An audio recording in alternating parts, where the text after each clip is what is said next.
विष्णुपाद परमहंस प्रवेजिकाचार्य श्री भक्ति वेदांत स्वामी श्रील प्रभुपाद की, समस्त वैष्णवाचार्य वृंद की, श्री श्री गौर निताय की, श्री श्री राधारमन बिहारी भगवान की, श्री श्री जगन्नाथ बलदेव सुभद्रा महारानी की, श्री श्री शालिग्राम शिला की, उपस्थित समस्त भक्त वृंद की, गुरु और वरांग शील प्रभुपाद की।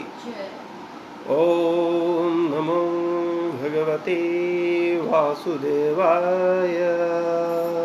ओम नमो भगवते वासुदेवाय।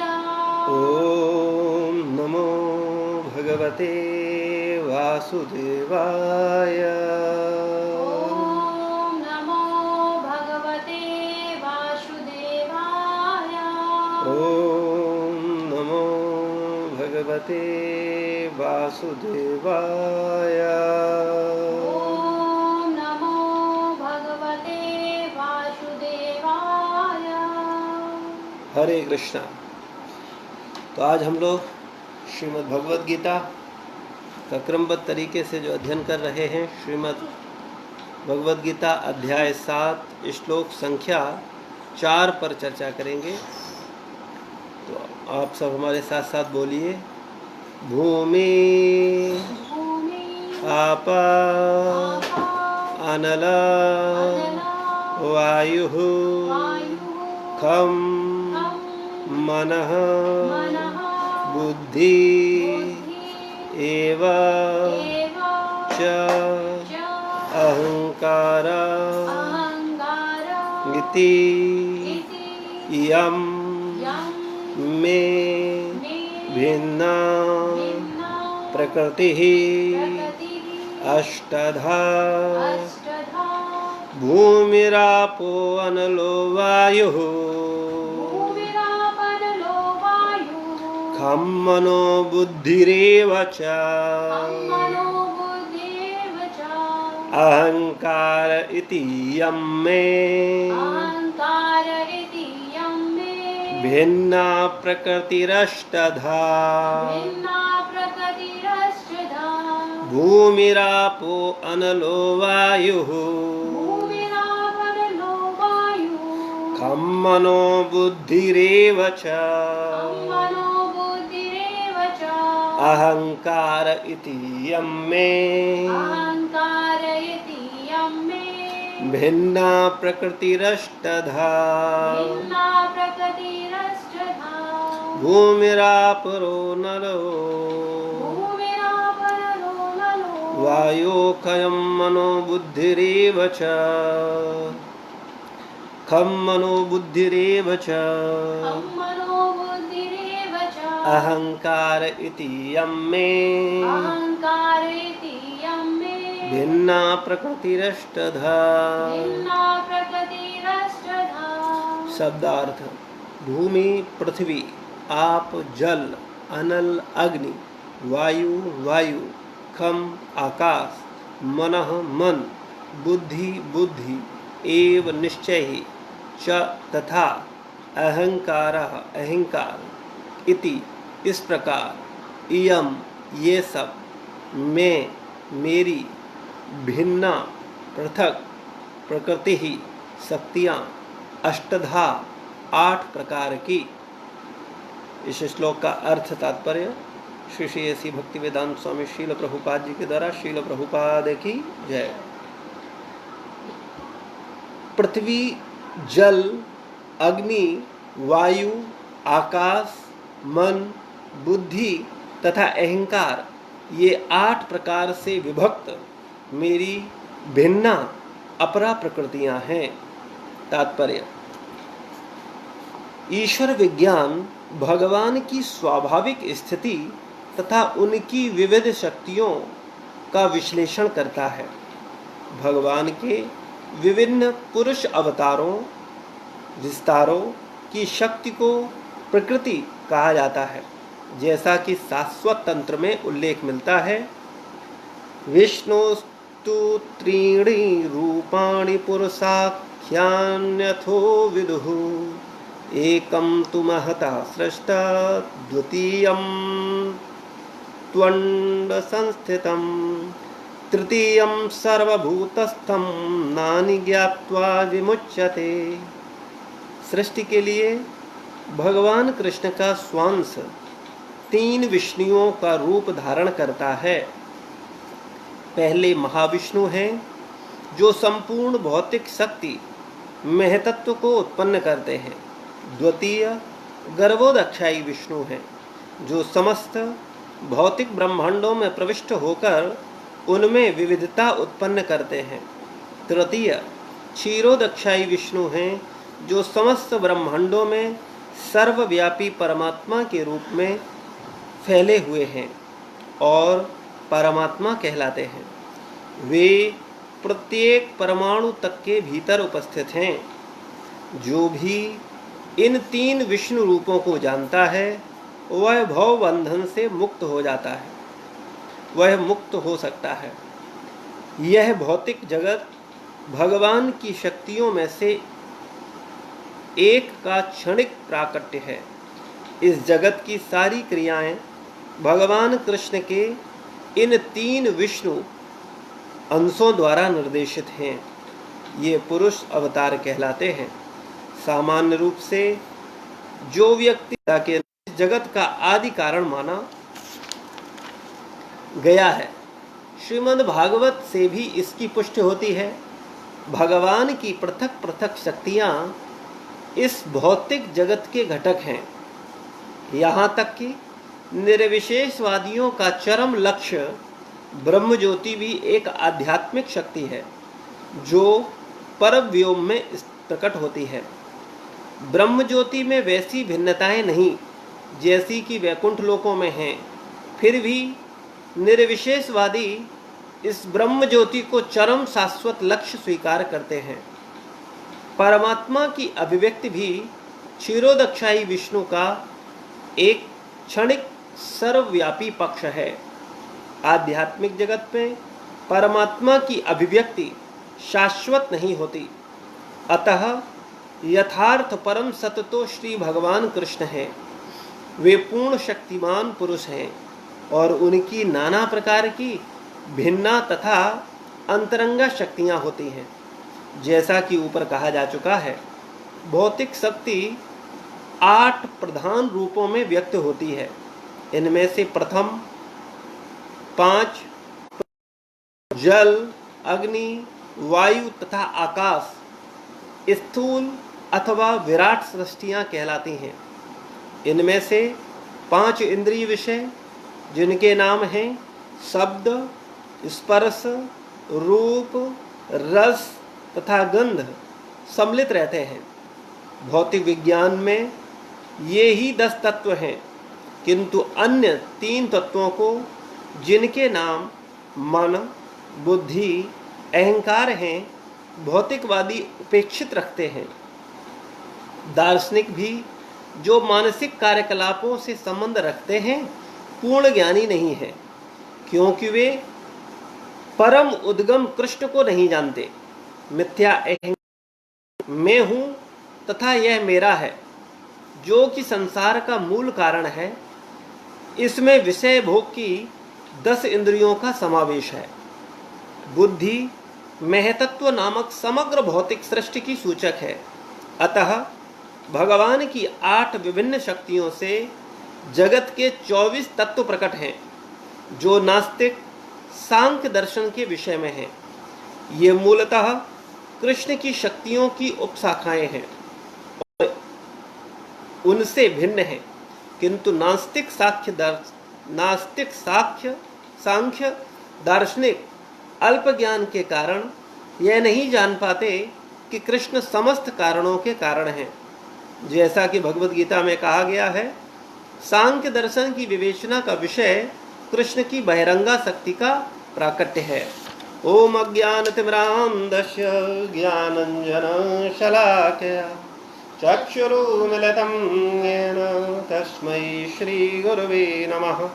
श्रीचैतन्यमनोभीष्टं स्थापितं येन भूतले स्वयं रूपा कदा मह्यं ददाति स्वपदान्तिकं।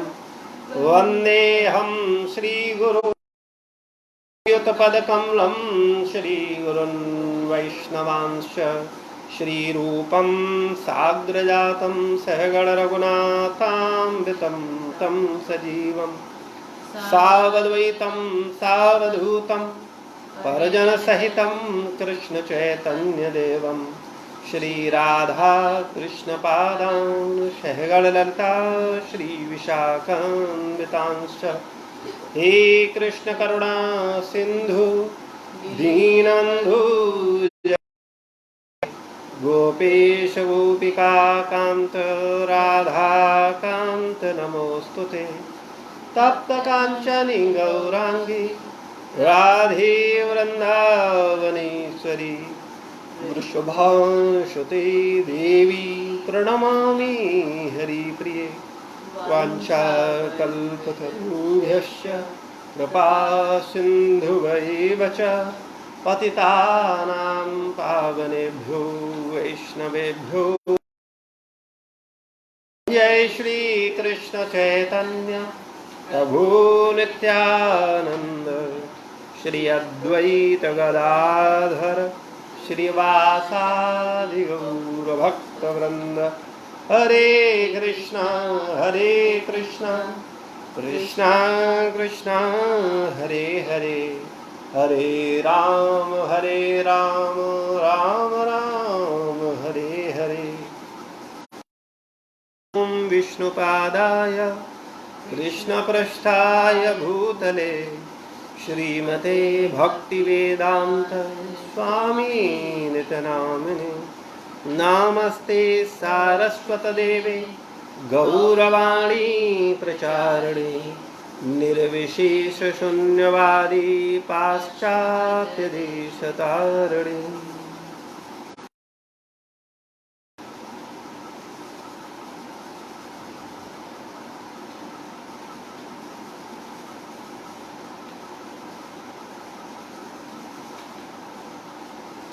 हरे कृष्णा। तो हम लोग चर्चा कर रहे थे श्रीमद् भगवद गीता का अध्याय 7, जिसमें हम लोग क्रमशः चल रहे हैं।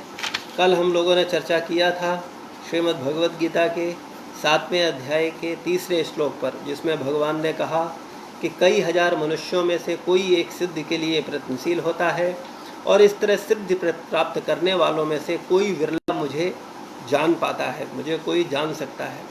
तो भगवान को जानना बड़ा दुर्लभ है, उतना आसान नहीं है। सिद्धि प्राप्त करने वालों में भी कोई विरला भगवान को वास्तव में जान सकता है।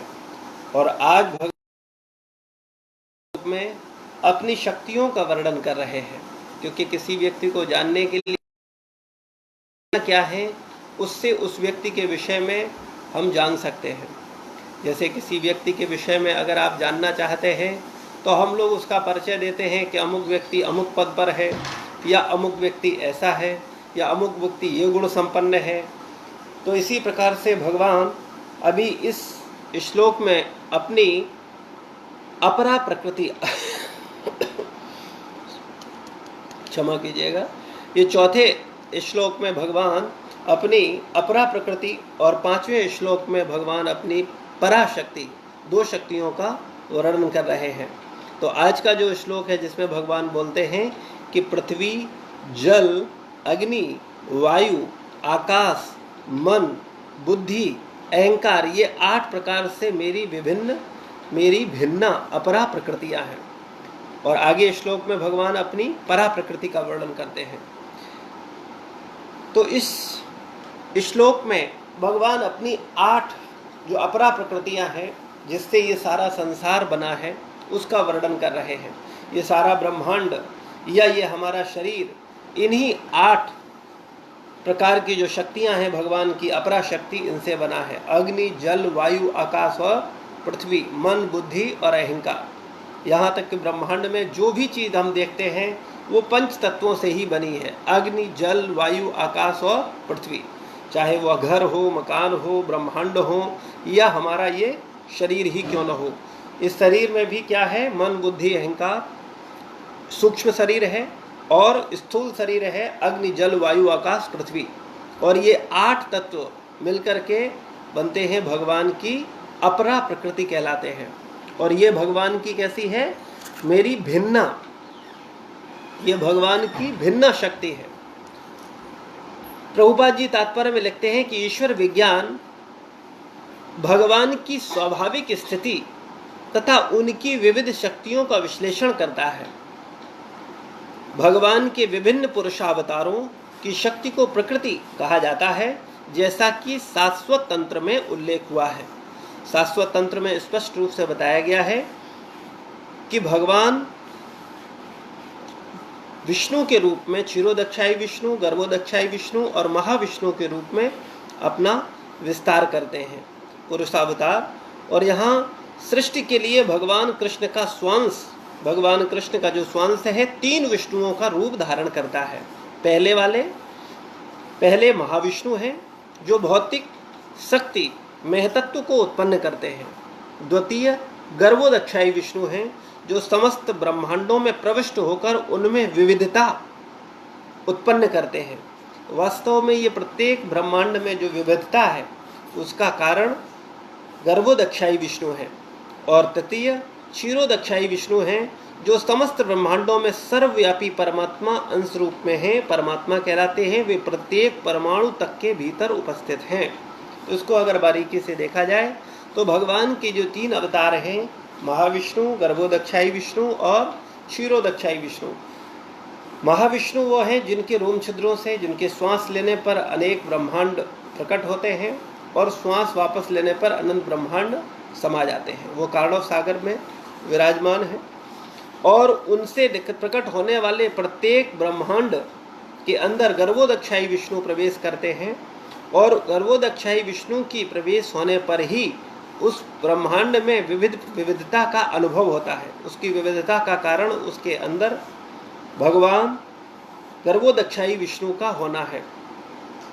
जैसे एक व्यक्ति दूसरे व्यक्ति से अलग है, इसी प्रकार से एक ब्रह्मांड भी दूसरे ब्रह्मांड से अलग है और इसकी इस विविधता का कारण गर्भोदक्षाई विष्णु है। तृतीय क्षीरोदक्षाई विष्णु है जो समस्त ब्रह्मांडों में सर्वव्यापी परमात्मा के रूप में फैले हुए हैं और परमात्मा कहलाते हैं और वे परमाणु तक के भीतर उपस्थित हैं। और क्षीरोदक्षाई विष्णु जो हम सब के हृदय में विराजमान हैं परमात्मा के रूप में, और प्रत्येक कण के अंदर, धूल के छोटे से छोटे कण के अंदर भी क्षीरोदक्षाई विष्णु विराजमान है ना।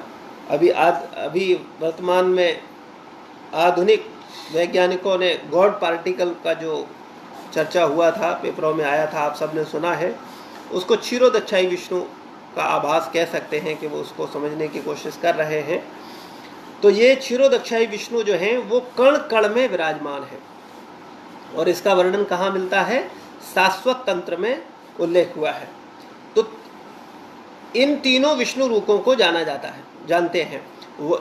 और आगे बोलते हैं कि जो भी इन तीनों विष्णु रूपों को जानता है वह भव बंधन से मुक्त हो सकता है।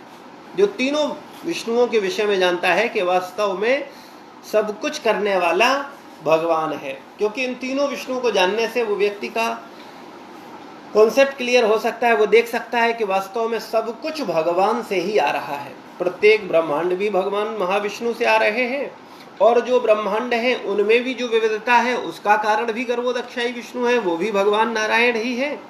और प्रत्येक जीव के हृदय में भी परमात्मा रूप में विराजमान है और कण कण में भी क्षीरोदक्षाई विष्णु के रूप में विराजमान है।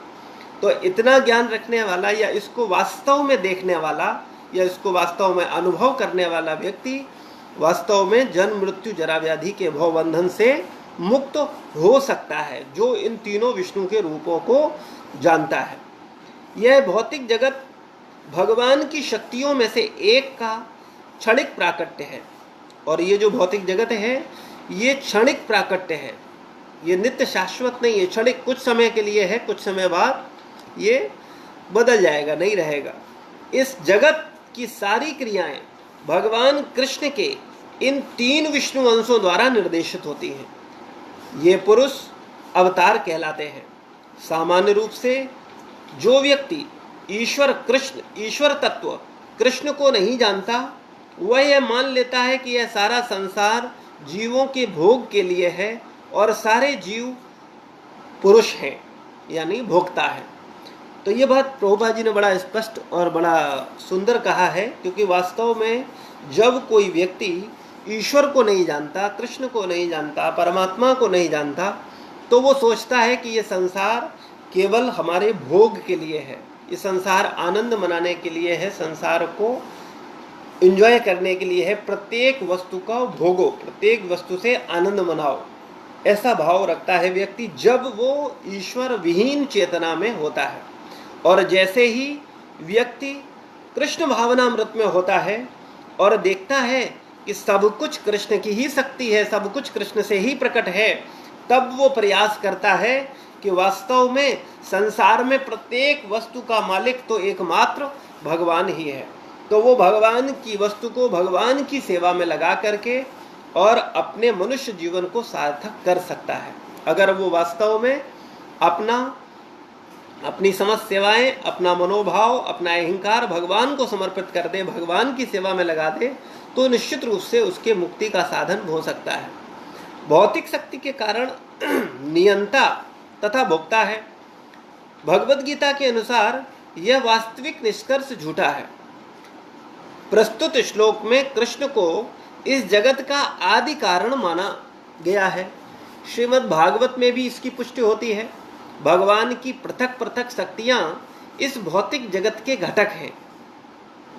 यहाँ तक कि निर्विशेषवादियों का चरम लक्ष्य ब्रह्मज्योति भी एक आध्यात्मिक शक्ति है जो परव्योम में प्रकट होती है।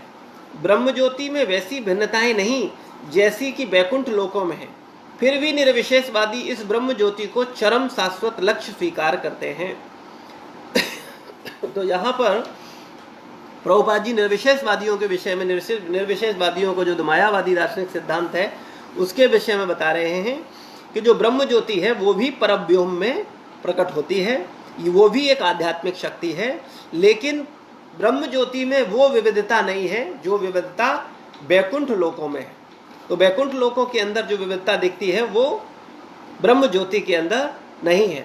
परमात्मा की अभिव्यक्ति भी क्षीरोदक्षाई विष्णु का एक क्षणिक सर्वव्यापी पक्ष है, और परमात्मा की अभिव्यक्ति भी जो वास्तव में क्षीरोदक्षाई विष्णु है वो भी क्षणिक अभिव्यक्ति है, सर्वव्यापी पक्ष है। आध्यात्मिक जगत में परमात्मा की अभिव्यक्ति शाश्वत नहीं होती, अतः यथार्थ परम सत्य तो श्री भगवान कृष्ण हैं।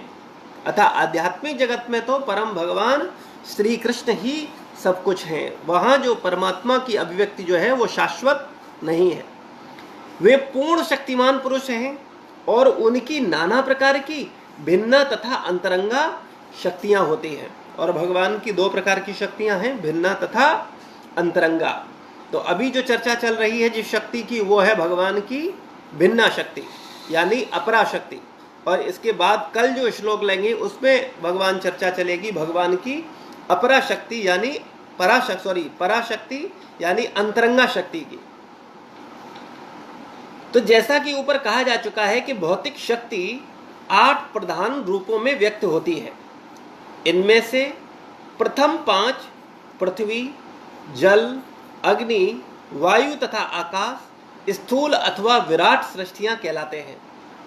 और ये जो सृष्टि है इनमें 2 प्रकार का सृष्टि बोली जाती है, एक भगवान की स्थूल सृष्टि और एक सूक्ष्म सृष्टि, एक विराट सृष्टि और एक सूक्ष्म सृष्टि। तो जो विराट सृष्टि है, स्थूल सृष्टि है, उसमें 5 तत्व आते हैं, पृथ्वी, जल, अग्नि, वायु और आकाश, जिनमें 5 इंद्रिय विषय जिनके नाम शब्द, स्पर्श, रूप, रस तथा गंध सम्मिलित रहते हैं। भौतिक विज्ञान में ये ही 10 तत्व हैं, किंतु अन्य 3 तत्वों को जिनके नाम मन, बुद्धि तथा अहंकार हैं भौतिकवादी उपेक्षित रखते हैं। यहाँ बहुत स्पष्ट रूप से एक चर्चा चली, बता रहे हैं प्रभुपाद जी कि 10 प्रकार के जो तत्व हैं उन पर ही सारा भौतिक विज्ञान टिका हुआ है। अग्नि, जल, वायु, आकाश, पृथ्वी और इंद्रियों के 5 विषय शब्द, स्पर्श, रूप, रस तथा गंध। भौतिक विज्ञान के ये ही 10 तत्व हैं, किंतु अन्य 3 तत्वों जिनमें जिनके नाम मन, बुद्धि तथा अहंकार हैं, भौतिकवादी उपेक्षित रखते हैं। मन, बुद्धि, अहंकार पर अधिक चर्चा नहीं करते। आधुनिक जीवन शैली में जो लोग भाग रहे हैं या भौतिकवादी जो जीवन जी रहे हैं, वो संसार के पदार्थों की ओर तो बहुत आकर्षित हैं कि उनको संसार के सारे पदार्थ मिल जाएं, लेकिन वो अपने मन, बुद्धि, अहंकार, इस पर उनका ध्यान नहीं है कि उनका मन दूषित है या शुद्ध है, बुद्धि दूषित है या शुद्ध है, मिथ्या अहंकार है या वास्तविक अहंकार है। इस पर भौतिकवादी लोगों का कोई चिंतन नहीं होता। उनका एकमात्र चिंतन क्या होता है? अग्नि, जल, वायु, आकाश, इन पंच पदार्थों से बने हुए जो विभिन्न विभिन्न प्रकार की वस्तुएं हैं, उन सारी वस्तुओं को वो प्राप्त करना चाहते हैं।